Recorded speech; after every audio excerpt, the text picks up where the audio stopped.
What's up mga animal? Are you alam pingasan? For today's video no, maluto kita sang utoge nga may kalubay. Tapos parisan ta sang tamud juice or gigi nga pinirito nga crispy ham.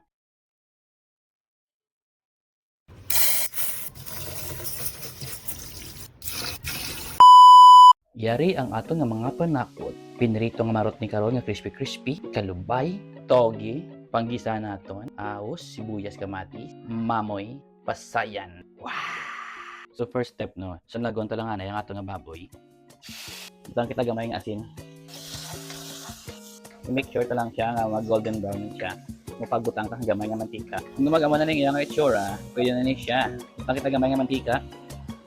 Unaon na lunod ang aton nga ahos. Isa-gisaon kadali.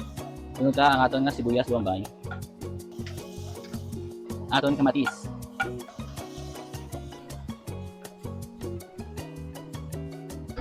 Make sure ta lang siya mag-caramelize ang aton nga kamatis. So, caramelize na siya ang aton nga kamatis. Lunod ta aton nga togi police.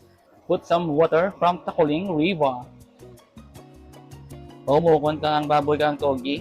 Tapos, dito lang siya pagpahubsan. Tacloban. Separate nga aton nga kalano. Naprito na kita sa aton nga marut.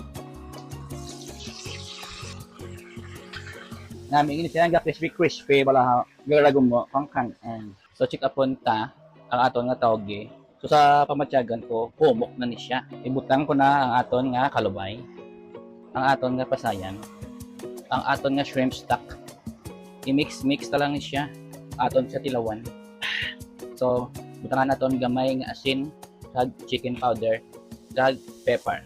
Salt, chicken powder, black pepper. I-mix ta lang ni siya. Takloban ta kag palutoon ta nga maghumok na ang aton nga kalubay.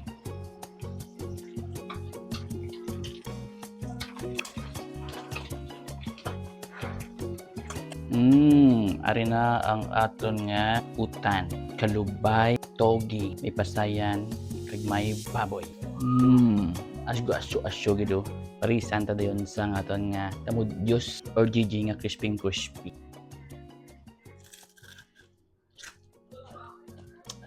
Batian mo to. Di ba? Crispy. Shout out to sa mga OFW, to mga house tatay, ha? I love you. Pau!